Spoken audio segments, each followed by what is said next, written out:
On the 3rd of April, it looked like Pakistan's political crisis was reaching its climax.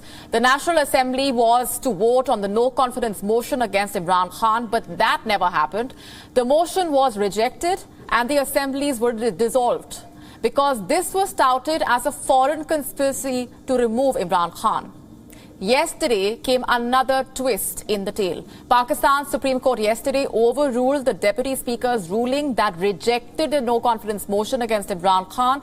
It was a unanimous verdict by the 5-judge Supreme Court bench. And a day after this big setback, Pakistan Prime Minister Imran Khan is set to address the nation in a couple of hours from now.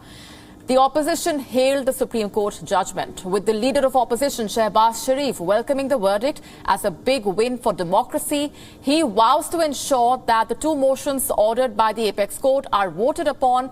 The joint opposition also mentioning that they would like to ensure that all political parties can work together. They want to restore the glory of the parliament, which had been undermined by Imran Khan government's recent actions.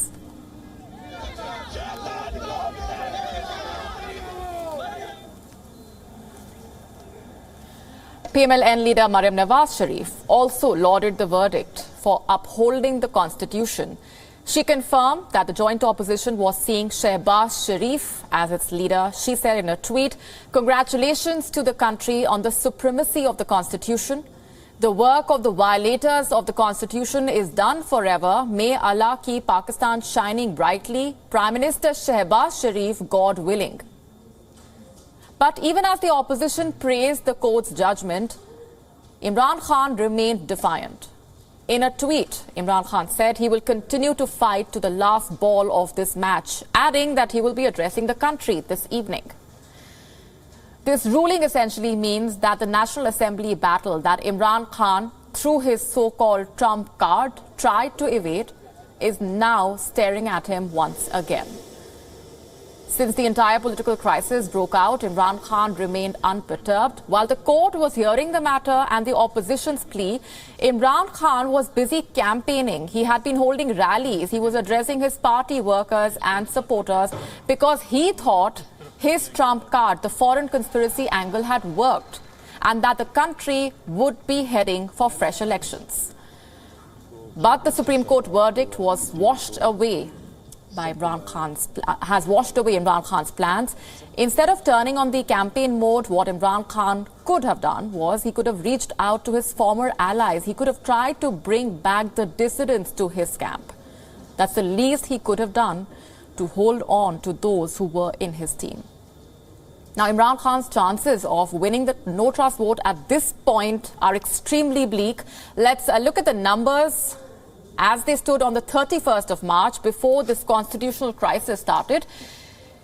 The PTI and its allies, however many were remaining, have 164 lawmakers. The PTI alone with 155. 15 PTI lawmakers already met the joint opposition, and the number of dissenters has only gone up. 172, remember, is the halfway mark in this 342-seater National Assembly.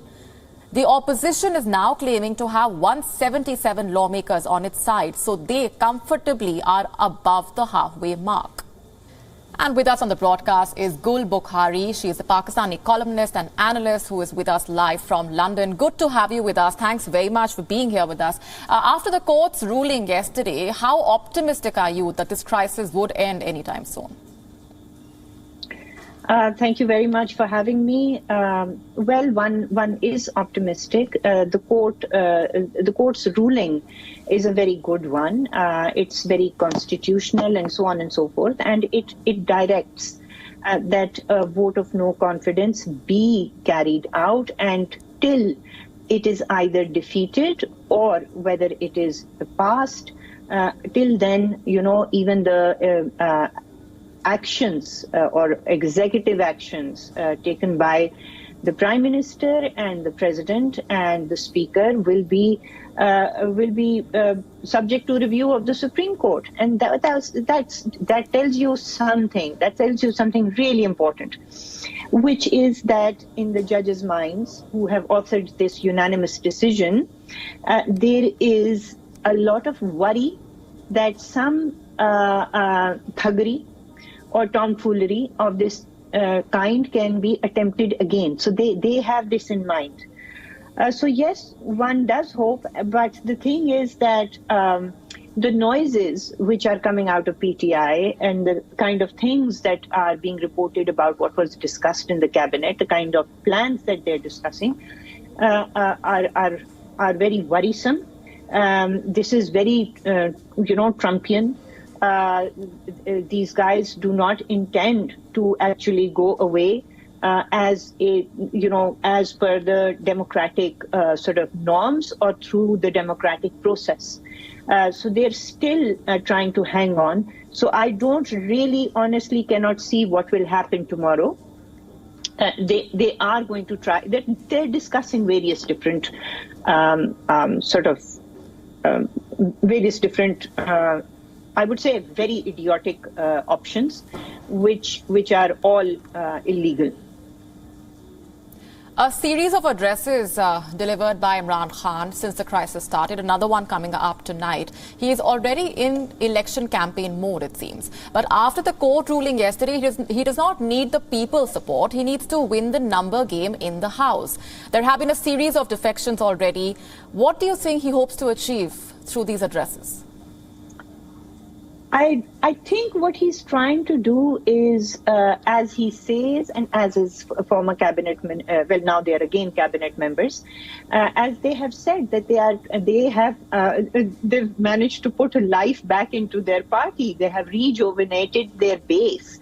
So, and observers have also noticed that the base had become very dejected, very demoralized, and they weren't running around biting everyone. But now they have come back. They're back on social media, on Facebook, on YouTube, and so on. And they have been re-energized. So I think that's what he's trying to do.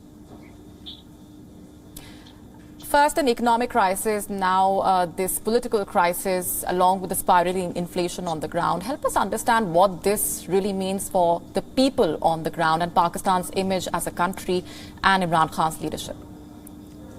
I'm so sorry. If you can repeat the first part of your question. Sure. What I was asking was the economic crisis, now the political crisis. Yeah. What does this really mean for the Pakistanis on the ground?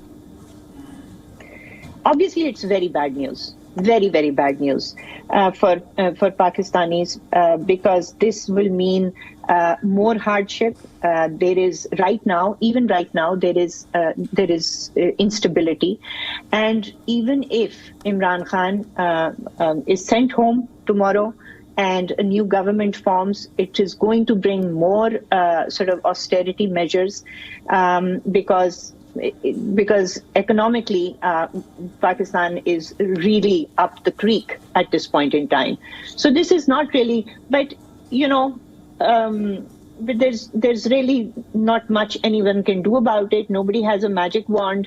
Shehbaz Sharif doesn't have it. Zardari Sahib does not have it. So Pakistani people are in for a very rough ride. Right, and the economic crisis is at the root of this anger on the ground and the uncertainty on the ground, and that is a crisis that could continue, unfortunately, at the same time. Thanks very much. Yes, go ahead. All right, thank you. No, I was just going to say that it's actually going to get worse. The prices are going to go further up. Right. The taxation indirect taxation is going to go further up. Can you give me a second? And the government will actually be going back to the IMF, the new government, where the IMF said we're going to talk to the new government. And going back into the IMF program will mean that, recent subsidies that have been given will be taken back. And so it's going to get much, much worse before it gets any better. And, the situation in which this government of Imran Khan's PTI government has landed Pakistan in is quite a deep ditch, and it will take probably a couple of years before things start to get better. All right, Gul Bukhari, thanks very much for being here with us on WION World is One and sharing those perspectives. WION now available in your country. Download the app now. Get all the news on the move.